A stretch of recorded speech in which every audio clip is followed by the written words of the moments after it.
ഇതേ ഞാൻ 2 കളറ് ഒരു ചട്ടിയിൽ നട്ടാണ് കേട്ടോ. വലിയ ചട്ടിയാണ്, അതായത് 20 ഇഞ്ച് പോട്ടാണ്. ഇതിനകത്താണ് നമ്മൾ ഇത് അത്യാവശ്യം പൊക്കം പോകുന്ന 2 വെറൈറ്റിയാണ്. ഇത് ഡീപ്പ് പർപ്പിൾ എന്ന് പറയും, ഇത് ചോക്ലേറ്റ് ബ്രൗൺ എന്ന് പറയും. അപ്പോൾ ഈ ഒരു 2 ചെടികളും കൂടി ഒരു ചട്ടിയിൽ നട്ടു. അപ്പോൾ ഇതിൻ്റെ റീപ്പോർട്ടും കാര്യങ്ങളൊക്കെയാണ് ഇന്നത്തെ വീഡിയോയിൽ. ഇന്നും ഞാൻ കുറച്ച് ബോഗൺവില്ലയുടെ വിശേഷവും കെയറിങ്ങും അതിൻ്റെ റിപ്പോർട്ടിങ്ങും ഒക്കെ ആയിട്ടുള്ള കുറച്ച് കാര്യങ്ങളാണ് കേട്ടോ ഷെയർ ചെയ്യുന്നത്. ഞാൻ ഇതിനു മുമ്പ് ഒരു വീഡിയോയിൽ നമ്മുടെ കൊരട്ടിക്കടുത്തുള്ള മുരിങ്ങൂരുള്ള എടാട്ടുകാരൻ ടോപ്പിയറി ആർട്ട് ഗാർഡനിലെ ജസ്റ്റിൻ ചേട്ടൻ്റെ കയ്യിൽ നിന്ന് വാങ്ങിയ കുറച്ച് ചെടികൾ നിങ്ങളെ കാണിച്ചിരുന്നു. കുറച്ച് വെറൈറ്റി ചെടികൾ തന്നെയാണ്. നാടൻ ചെടികൾ നമ്മുടെ കയ്യിൽ എല്ലാവരുടെ കയ്യിലും ഒത്തിരി ഉണ്ടാവും. അപ്പോൾ ഓരോ വർഷവും അല്ലെങ്കിൽ ഓരോ സീസണിലും പുതിയ പുതിയ വെറൈറ്റീസ് ഇങ്ങനെ ബോഗൺവില്ലകൾ ഇറക്കിക്കൊണ്ടിരിക്കുകയാണ്. കാണുമ്പോൾ തന്നെ കൊതിയാകും. പലതും നമുക്ക് എമൗണ്ട് താങ്ങാൻ പറ്റാത്തതാണ്. പക്ഷേ ഞാൻ എങ്ങനെയാണ് വിചാരിക്കുന്നത്, വെറൈറ്റികളൊക്കെ സംഘടിപ്പിക്കുക, നമുക്ക് പറ്റുന്നുണ്ടെങ്കിൽ നല്ല രീതിയിൽ അതിൻ്റെ കമ്പുകളൊക്കെ നട്ട് പിടിപ്പിച്ച് കുറച്ച് കൂടുതലാവുമ്പോൾ നിങ്ങൾക്കൊക്കെ ഷെയർ ചെയ്യാം എന്നൊക്കെയാണ് വിചാരിക്കുന്നത്. നടക്കുമോ എന്നറിയില്ല, തിരക്കും കാര്യങ്ങളൊക്കെയാണ്. പിന്നെ വെറൈറ്റീസൊക്കെ നട്ട് അതിൻ്റെ കമ്പൊക്കെ വെട്ടാറാണെങ്കിൽ 2-3 വർഷമൊക്കെ നമുക്ക് വെയിറ്റ് ചെയ്യേണ്ടി വരും. അപ്പോൾ എൻ്റെ കയ്യിലുള്ള വെറൈറ്റീസ് നിങ്ങളിപ്പോൾ പലതും കണ്ടിട്ടുണ്ട്, പല വീഡിയോസിലും ഞാൻ ഷെയർ ചെയ്തിട്ടുള്ളതാണ്. ഇപ്പോൾ ഇങ്ങനെയൊക്കെ വീഡിയോസ് കാണുമ്പോൾ പലരും ബോഗൺവില്ലയുടെ വീഡിയോസ് ചെയ്യുന്നുണ്ട്. അപ്പോൾ അത് കാണുമ്പോഴൊക്കെ നമ്മൾ കൊതി കൊണ്ട് ബോഗൺവില്ല വാങ്ങുന്നുണ്ട് അല്ലേ, ചെറിയ പോട്ടിലൊക്കെ നമ്മൾ നഴ്സറിയിൽ നിന്ന് വാങ്ങുന്നുണ്ട്. അപ്പോൾ ഇന്നത്തെ വീഡിയോയിൽ ഞാൻ അങ്ങനെ വാങ്ങിയ ഒരു 6 ഇഞ്ച് പോട്ടിൽ ഞാൻ വാങ്ങിയ ബോഗൺവില്ല ചെടികൾ, അതിനകത്ത് ഇരുന്ന് നമുക്ക് കുറേ ദിവസം കുറേ നാൾ ചെറിയ ചട്ടിയിലിരിക്കുമ്പോൾ പൂക്കൾ കുറയും. ചെടികൾക്കൊന്നും പറ്റില്ല, പക്ഷേ പൂക്കൾ കുറഞ്ഞ് ചെടി ഹെൽത്തിലാണ്ട് നിൽക്കുമ്പോൾ നമുക്കൊരു വിഷമമില്ല. അപ്പോൾ അതുകൊണ്ട് ഞാൻ കുറച്ച് വലിപ്പമുള്ള ചട്ടികളിലേക്ക് ആ ചെടികൾ മാറ്റാൻ പോകുന്നതിൻ്റെ റിപ്പോർട്ടിംഗ് ആണ് നിങ്ങൾക്ക് ഇന്നത്തെ വീഡിയോയിൽ ഷെയർ ചെയ്യുന്നത് കേട്ടോ. ഇപ്പോൾ ഇതേപോലെ മനോഹരമായിട്ട് നിറഞ്ഞു നിൽക്കുകയാണ് നമ്മുടെ ജാൻസീസ് പാരഡൈസിലെ ബോഗൺവില്ല സുന്ദരികൾ. കണ്ണും മനസ്സൊക്കെ നിറയ്ക്കുന്ന ഒരു കാഴ്ചയാണ്. പലർക്കും ഇതുപോലെ തന്നെ വെറൈറ്റീസ് ഒത്തിരി കളക്ട് ചെയ്യുന്നവരുണ്ടാവും കേട്ടോ. ഞാനിത് വെറൈറ്റീസ് കാണാത്തവർക്ക് ജസ്റ്റ് ഒന്ന് ഷെയർ ചെയ്യുന്നതാണ്. ആർക്കെങ്കിലും ഇതേപോലെ വെറൈറ്റീസൊക്കെ നിങ്ങൾക്ക് കളക്ട് ചെയ്യണമെന്നുണ്ടെങ്കിൽ ഈ ഭാഗത്ത് നമ്മുടെ തൃശ്ശൂർ ജില്ലയിൽ വീടുള്ള ആരെങ്കിലുമൊക്കെ ആണെങ്കിൽ, അല്ലെങ്കിൽ എറണാകുളം ജില്ലക്കാർക്കൊക്കെ വരാനായിട്ട് വളരെ എളുപ്പമാണ്. ഓൺലൈൻ ഷോപ്പിംഗും ഉണ്ട്, ഓൺലൈനിലും നമുക്ക് ചെടി സ്വന്തമാക്കാം. അപ്പോൾ ഞാൻ ഇതെങ്ങനെ കിട്ടുമെന്നൊക്കെ ഉള്ളതിൻ്റെ ഒരു വീഡിയോ ചെയ്തതിൻ്റെ ലിങ്ക് ഡിസ്ക്രിപ്ഷൻ ബോക്സിൽ ഇടാം കേട്ടോ. അപ്പോൾ നിങ്ങൾക്ക് ആർക്കെങ്കിലും ആഗ്രഹം ഉണ്ടെങ്കിൽ അതൊന്ന് കയറി കണ്ടാൽ മതി. അപ്പോൾ ഞാനൊരു 9 വെറൈറ്റി ജസ്റ്റിൻ്റെ ഇന്ന് വാങ്ങിച്ചിട്ടുണ്ടായിരുന്നു കേട്ടോ. ഇതൊരു ചോക്ലേറ്റ് ബ്രൗൺ എന്ന് പറയുന്നൊരു വെറൈറ്റിയാണ്, നല്ല രസമാണ് കേട്ടോ. അപ്പോൾ ഞാൻ വലിയ ചട്ടികളിൽ 2-3 വീതമൊക്കെ നടാനും വിചാരിക്കുന്നു, അല്ലെങ്കിൽ 2 ഒരുമിച്ച് നടാനായിട്ട് വിചാരിക്കുന്നുണ്ട്. ചെറിയ ചട്ടികളിൽ ഓരോന്നും. അപ്പോൾ ഇതേപോലെയുള്ള ചെടികളാണ്. അപ്പോൾ നമുക്ക് ചെടി ഒന്ന് നനച്ച് വെക്കാം കേട്ടോ. ആദ്യം നമ്മൾ ഈ പോട്ടിൽ നിന്ന് നമുക്ക് ഈസി ആയിട്ട് വിട്ട് കിട്ടണമല്ലോ. അപ്പോൾ അതിനുവേണ്ടി ഒന്ന് നനച്ച് വെക്കുന്നുണ്ട് ഞാൻ. പിന്നെ പലർക്കും ഒരു സംശയം ഉണ്ടാവും, ഈ വേനൽക്കാലത്ത് റിപ്പോർട്ട് ചെയ്ത ചെടി നഷ്ടപ്പെട്ടു പോകുമെന്നുള്ളത്. ഒരു കാരണവശാലും അങ്ങനെ ഒരു സംഭവം ഉണ്ടാവില്ല. ബോഗൺവില്ല ചൂട് ഏറ്റവും ഇഷ്ടപ്പെടുന്ന ഒരു ചെടിയാണ്. പക്ഷേ അത് നമ്മൾ നടേണ്ട രീതിയിൽ അതെങ്ങനെയാണ് അതിൽ നിന്ന് ചട്ടിയിൽ നിന്ന് എടുത്ത് നമ്മൾ വെക്കേണ്ടതെന്നുള്ളത് ശ്രദ്ധിച്ചാൽ മാത്രം മതി. വേരൊന്നും അധികം പൊട്ടാതെ അനങ്ങാതെ ഒന്ന് നടണമെന്ന് മാത്രമേ ഉള്ളൂ. നമുക്ക് ബോഗൺവില്ല നടാനായിട്ട് ശരിക്കും ഇതുപോലെയുള്ള ചെങ്കൽ മണ്ണ് കിട്ടുകയാണെങ്കിൽ ഏറ്റവും നല്ലതാട്ടോ. നമ്മുടെ തൊടിയിലെ പറമ്പിൽ നിന്നൊക്കെ ഉണ്ടാകുന്ന മണ്ണായാലും യാതൊരു കുഴപ്പമില്ല. അപ്പോൾ ഞാനിപ്പോൾ അതിനകത്ത് സാധാരണ ഞാൻ നടുമ്പോൾ എല്ലുപൊടിയും വേപ്പിൻ പിണ്ണാക്കും എല്ലാം കൂടി ഒരു മണ്ണിൻ്റെ പകുതി, മണ്ണെടുക്കുകയാണെങ്കിൽ മണ്ണിൻ്റെ പകുതി ചാണകപ്പൊടിയും അതുപോലെ 2-3 പിടി എല്ലുപൊടി, അങ്ങനെ വേപ്പിൻ പിണ്ണാക്ക്, ഇതൊക്കെ ചേർത്തിട്ടാണ് നടാറ്. പക്ഷേ ഈ പ്രാവശ്യം ഞാൻ അടുക്കളയിൽ നിന്നുണ്ടാകുന്ന നമ്മുടെ മാലിന്യങ്ങൾ അല്ലെങ്കിൽ നമ്മുടെ പച്ചക്കറികളുടെ വേസ്റ്റും കാര്യങ്ങളൊക്കെ കൊണ്ട് നമ്മളുണ്ടാക്കിയ നല്ല അടിപൊളി ജൈവവളം നമ്മുടെ കയ്യിലുണ്ടായിരുന്നു. അപ്പോൾ അത് ഞാൻ ഇതിന് വേണ്ടിയിട്ട് ചെടികൾക്ക് ഇതുപോലെ റിപ്പോർട്ട് ചെയ്യുമ്പോൾ ഇടാൻ വേണ്ടിയിട്ട് സൂക്ഷിച്ച് വെച്ചിരിക്കുകയായിരുന്നു. ഈ ഒരു വളം ഇടുമ്പോൾ പിന്നെ നമ്മൾ എല്ലുപൊടിയോ അല്ലെങ്കിൽ മറ്റു കാര്യങ്ങളോ ഒന്നും ചേർക്കേണ്ട കാര്യമില്ല. കാരണം അത്ര അധികം നൈട്രജനും ഫോസ്ഫറസും പൊട്ടാസ്യം ഒക്കെ അടങ്ങിയിട്ടുള്ള സംഭവമാണ്. ഉള്ളിത്തോട്, പൊട്ടത്തോട് എന്ന് വേണ്ട പച്ചക്കറിയുടെ പീൽസ് എല്ലാം ഉണ്ട്, പഴത്തൊലി.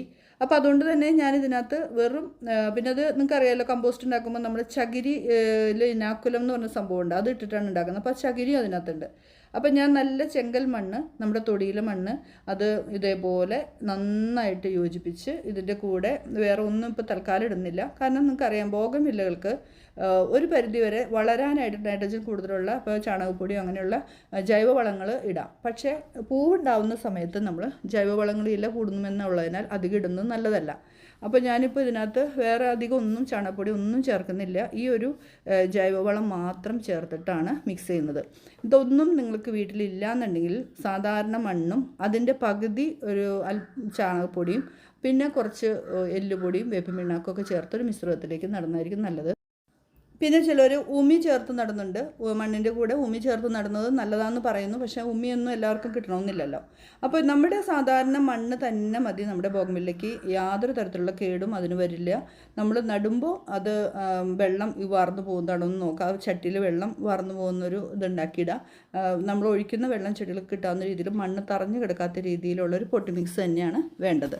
അതിനുശേഷം ചെടി നട്ട് നല്ല ഉഷാറായി കഴിഞ്ഞ് കഴിയുമ്പോൾ നമ്മൾ ഇതിനകത്ത് രാസവളങ്ങളാണ് ചേർക്കാൻ പോകുന്നത് കേട്ടോ. അപ്പോൾ റീപോട്ടിങ് മാത്രം ഞാൻ ഇങ്ങനെയാണ് ചെയ്യുന്നത്. ബോഗൺവില്ലകളൊക്കെ വർഷങ്ങളോളം ചെടിച്ചട്ടികളിൽ ഇരുന്നോളും എന്നുള്ള കാരണത്താൽ തന്നെ ചെടിച്ചട്ടികൾ നല്ല വലിപ്പമുള്ളതും അതുപോലെ തന്നെ നല്ല സ്ട്രോങ് ആയിട്ടുള്ളതിനെ എടുക്കാൻ നോക്കണം കേട്ടോ. ഞാനിപ്പോൾ എൻ്റെ കയ്യിലുള്ള ചെടിച്ചട്ടികളിൽ പഴയ ചെടിച്ചട്ടികളിൽ തന്നെയാണ് നടുന്നത്. ശരിക്കും പറഞ്ഞാൽ ഒരു 12 ഇഞ്ചിൻ്റെ പോട്ട്, 12 ഇഞ്ച് പോട്ടാണെങ്കിൽ അത് ഒരു വർഷം എത്ര വർഷം വേണമെങ്കിൽ നമുക്ക് ഇരുന്നോളും. അപ്പോൾ ഞാൻ ഈ 6 ഇഞ്ച് പോട്ടിൽ നിന്നും ഇപ്പോൾ എൻ്റെ കയ്യിൽ ഉള്ള ഒരു 10 ഇഞ്ച് പോട്ടിലേക്ക് അല്ലെങ്കിൽ 8 ഇഞ്ച് പോട്ടുകളിലേക്കൊക്കെയാണ് മാറ്റാൻ പോകുന്നത്. നിങ്ങളുടെ കയ്യിൽ ഏത് ചട്ടിയാണോ ഉള്ളത് അതിനകത്തേക്ക് തൽക്കാലം മാറ്റുക. ഇപ്പോൾ പ്ലാസ്റ്റിക് ചട്ടി ആയാലും അതുപോലെ സിമൻറ്റ് ചട്ടി ആയാലും മൺചട്ടി ആയാലും യാതൊരു കുഴപ്പമില്ല. എത്ര വെയിൽ കൂടുന്നോ അത്രയും നല്ല ഹെൽത്താണ് നമ്മുടെ ബോഗൺവില്ലകൾക്കെന്ന് അറിയാലോ. അപ്പോൾ പിന്നെ സിമൻറ്റ് ചട്ടി ആയാലും യാതൊരു കുഴപ്പമില്ല. ചൂട് ഏറ്റവും കൂടുതൽ ഇഷ്ടപ്പെടുന്ന ഒരു ചെടിയാണ്. അപ്പോൾ നമ്മൾ ഇതുപോലെ മിക്സ് ചെയ്ത് വെച്ചിരിക്കുന്ന ഈ പോട്ടി മിക്സ് ഞാൻ ഈ ചട്ടിയിലേക്ക് ഒരു 1/4 ഭാഗം ഇടുന്നുള്ളൂ കേട്ടോ. ഇത്രയും ഇടുക. എന്നിട്ട് നമ്മുടെ ചട്ടിയിൽ നമ്മുടെ 6 ഇഞ്ച് പോട്ടിലെ ചെടി ഒട്ടും വേരനങ്ങാതെ ചട്ടിയിലെ മണ്ണൊന്നും അധികം പോകാതെ തന്നെ നമുക്ക് ഈ ഒരു ചട്ടിയിലേക്ക് നടേണ്ടതുണ്ട്. ചില ചെടികൾ നമുക്ക് പോട്ടി മിക്സ് നോക്കുമ്പോൾ നന്നായിട്ട് തറഞ്ഞു കിടക്കുന്നുണ്ടെന്ന് തോന്നിയാൽ അതിൻ്റെ അടിയിൽ നിന്നും മണ്ണ് കുറച്ച് എന്താ പറയുക കളയുന്നത് നല്ലതായിരിക്കും. പക്ഷേ ഇത് നല്ല സോഫ്റ്റ് മിക്സാണ്. ഇത് ജസ്റ്റിൻ ചേട്ടൻ്റെ ഐഡിയയിൽ ഉണ്ടാക്കുന്ന പോട്ടി മിക്സാണ്. യാതൊരു തരത്തിലും തറഞ്ഞു കിടന്നിട്ടില്ല. ശരിക്കും ഒരു പുട്ടുപൊടി പോലെ തന്നെ ഇരിക്കുന്നുണ്ട്. നല്ല വേര് നന്നായിട്ടുള്ളത് കൊണ്ട് തന്നെ ചെടി യാതൊരു കുഴപ്പമുണ്ടാവില്ല കേട്ടോ. അപ്പോൾ ഇതേപോലെ തന്നെ വെച്ച് കൊടുക്കുക. അതിൽ ലാസ്റ്റ് ഒരു 1/4 ഭാഗം നമുക്കിതുപോലെ മണ്ണ് നിറച്ച് ചട്ടി ഫില്ലാക്കാം. 1/4 ഭാഗം നിറച്ചാൽ മതി. പിന്നെ ഇത് പുതിയ മണ്ണൊക്കെ ഇടുന്നതുകൊണ്ട് വെള്ളം ഒഴിക്കുമ്പോൾ ഒന്നും കൂടി ഇരുന്നോളും. പിന്നെ കുറച്ച് ഭാഗം നമ്മൾ ഒഴിച്ചിടുന്നതാണ് ഏറ്റവും നല്ലത് ചെടികൾക്ക് കേട്ടോ. നമുക്ക് ഇതേപോലെ കിട്ടുന്ന ചെറിയ ചട്ടികൾ കിട്ടുന്നത് കമ്പ് നട്ട് പിടിപ്പിക്കുന്നതാണ്. അപ്പോൾ അതുകൊണ്ട് തന്നെ നമ്മളിപ്പോൾ പുതിയ പോട്ടിലേക്ക് വെക്കുമ്പോൾ ചിലപ്പോൾ അതിൻ്റെ ചുവടൊക്കെ ഒന്ന് അനങ്ങാനായിട്ട് സാധ്യതയുണ്ട്. അതുകൊണ്ട് തന്നെ നിങ്ങൾ ഇതുപോലെ നടുമ്പോൾ ഒരു കാര്യം ഒന്ന് പ്രത്യേകം ശ്രദ്ധിക്കണം. ചെടിക്ക് ഒരു തരത്തിലും ഷെയ്ക്കിങ് വരാതിരിക്കാൻ വേണ്ടി ഒരു ചെറിയ കമ്പ് കുത്തി കൊടുത്ത് അതൊന്ന് ഈ ഒരു കമ്പുമായിട്ട് അതായത് ചെടിയുടെ കമ്പുമായിട്ടൊന്ന് യോജിപ്പിച്ച് കെട്ടിവെക്കുന്നത് എത്രയും നല്ലതാണ് കേട്ടോ. അത് പ്രത്യേകം ഒന്ന് ശ്രദ്ധിച്ചോളൂ. അതല്ലെങ്കിൽ നമ്മൾ ഓരോ പ്രാവശ്യം വെള്ളം ഒഴിക്കുമ്പോൾ ഇത് ചുവട് അനങ്ങിക്കൊണ്ടിരിക്കും.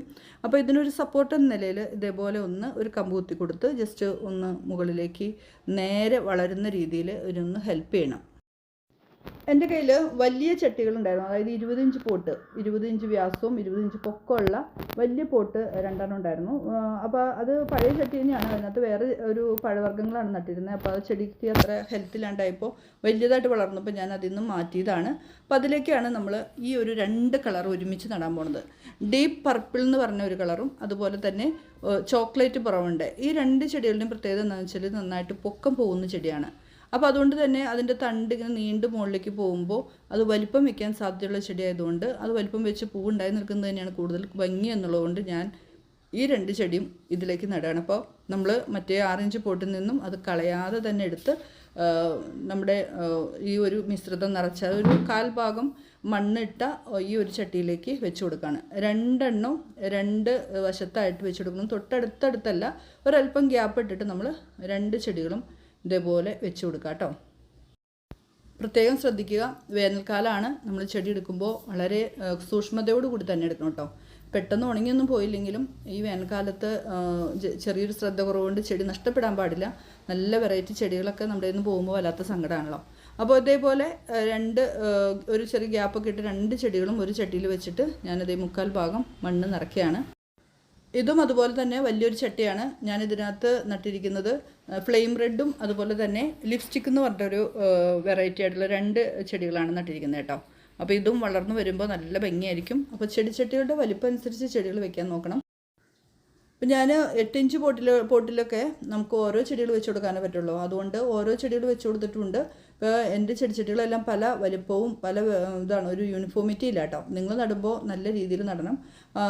വലിയ പൊക്കം പോകുന്ന ചെടികളൊക്കെ നന്നായിട്ട് മുകളിലേക്ക് പോയിട്ട് പൂവുണ്ടാവുന്ന ഇതേപോലെയുള്ള ചെടികളൊക്കെ വലിയ ചട്ടിയിൽ വെക്കുന്നതായിരിക്കും ഏറ്റവും നല്ലത് കേട്ടോ. അഡാസ് ജോയ് എന്ന് പറയുന്ന ഒരു വെറൈറ്റി കേട്ടോ. എന്ത് ഭംഗിയാണെന്ന് അറിയാം ഇതിൻ്റെ കളറ് കാണാനായിട്ട്. എന്താ പറയുക, മനസ്സിനൊരു സന്തോഷം തരുന്ന ഒരു കളറ്. അപ്പോൾ അതും ഞാൻ ഒരു ചട്ടിയിൽ വെച്ചിരിക്കുന്നത്. കാരണം ഇത് നന്നായിട്ട് പടർന്ന് പൂക്കൂട പോലെ പൂണ്ടാവും. അതുപോലെ തന്നെ പൂണ്ടാവുന്ന ഒരു ചെടിയാണ് സക്കൂർ ഐസ്ക്രീം. അതും ഇതുപോലെ ഒരു ചട്ടിയിലാണ് വെച്ചിരിക്കുന്നത്. 12 ഇഞ്ച് പോട്ടിലാണ് വെച്ചിരിക്കുന്നത്. ഇനി നമ്മുടെ ബോഗൺവില്ല നട്ടതിന് ശേഷം ഉടനെ തന്നെ ഒന്ന് നനച്ചോളൂ കേട്ടോ. നല്ല ചൂടല്ലേ. അതുപോലെ തന്നെ റീപോർട്ട് ചെയ്യാൻ പറ്റിയ സമയം വൈകുന്നേരങ്ങളാണ്. അതല്ലാന്നുണ്ടെങ്കിൽ അത് രാവിലെ തന്നെ ചെയ്യണം. വെയിൽ നന്നായിട്ടുള്ള ചൂട് അന്തരീക്ഷത്തിൽ നിൽക്കുന്ന സമയത്ത് റീപോർട്ട് ചെയ്യാതിരിക്കാൻ പ്രത്യേകം ഒന്ന് ശ്രദ്ധിക്കുക. ഇനിയിപ്പോൾ റിപ്പോർട്ട് ചെയ്യുകയാണെങ്കിൽ തന്നെ തണൽ ഭാഗത്ത് വെച്ചുകൊണ്ട് തന്നെ ചെയ്യാൻ നോക്കുക. ചെടികളിൽ അധികം ചൂട് തട്ടിക്കഴിഞ്ഞാൽ അതിൻ്റെ ഉണങ്ങാനായിട്ട് സാധ്യതയുണ്ട്. പിന്നെ ഇത് നട്ടതിന് ശേഷം ഒരാഴ്ച തണൽ ഭാഗത്ത് വെച്ചോളൂ. അത് കഴിഞ്ഞ് സെറ്റായി കഴിഞ്ഞാൽ വെയിൽ ഭാഗത്തേക്ക് എടുത്തു വയ്ക്കാം. അതിനുശേഷം 2 ആഴ്ച കഴിഞ്ഞാൽ നമുക്ക് രാസവളങ്ങൾ ചെയ്തു കൊടുക്കാം കേട്ടോ. ഞാൻ നമ്മുടെ ബോഗൺവില്ലയുടെയൊക്കെ അപ്ഡേഷൻ ഓരോ വീഡിയോസായിട്ട് ഇട്ടിട്ടുണ്ട്. നിങ്ങൾ ബോഗൺവില്ലകൾ മാത്രം നിങ്ങൾക്ക് കാണുന്നുണ്ടെങ്കിൽ അതൊന്ന് സെർച്ച് ചെയ്താൽ നിങ്ങൾക്ക് അതിൻ്റെ ഡീറ്റെയിൽസൊക്കെ കിട്ടും. ഇപ്പം ഞാൻ ഇതേപോലെ നിറച്ച് പൂക്കൾ ഉണ്ടാവാനായിട്ട് ഇപ്പോൾ കൊടുത്ത് കഴിഞ്ഞത് എൻ്റെ കയ്യിൽ ഉണ്ടായത് ഫാക്ടംബോസ് ആയിരുന്നു. ഫാക്ടംബോസ് നല്ലതാണ് പൂവുണ്ടാവാനായിട്ട്. അതല്ല നിങ്ങളുടെ കയ്യിൽ ഫാക്ടംബോസ് ഇല്ലാന്ന് 18 ആണെങ്കിൽ അതിടാം. 19 ഇടാം. DAP ഇടാം. ഇടുമ്പോൾ നിങ്ങളൊരു കാര്യം ശ്രദ്ധിക്കുക, പൂക്കൾ ഉള്ളപ്പോഴല്ല ഇടേണ്ടത്. പൂക്കൾ കൊഴിഞ്ഞ് വീണ്ടും അടുത്ത് പൂവുണ്ടാവാനായിട്ട് വരുന്ന സമയത്താണ് ചെടികളുടെ വലിപ്പം അനുസരിച്ച് ഇട്ട് കൊടുക്കേണ്ടത്. അപ്പോൾ നിങ്ങൾക്ക് ഇന്നത്തെ വീഡിയോ ഉപകാരപ്രദമായെന്നുണ്ടെങ്കിൽ ഒന്ന് ഇഷ്ടം അറിയിക്കുക. അതുപോലെ തന്നെ നമ്മുടെ ചാനൽ ആരെങ്കിലും സബ്സ്ക്രൈബ് ചെയ്യാതെ കാണുന്നുണ്ടെങ്കിൽ ഒന്ന് സബ്സ്ക്രൈബ് ചെയ്യുക. മറ്റൊരു വീഡിയോ ആയിട്ട് നമുക്ക് വീണ്ടും കാണാം കേട്ടോ.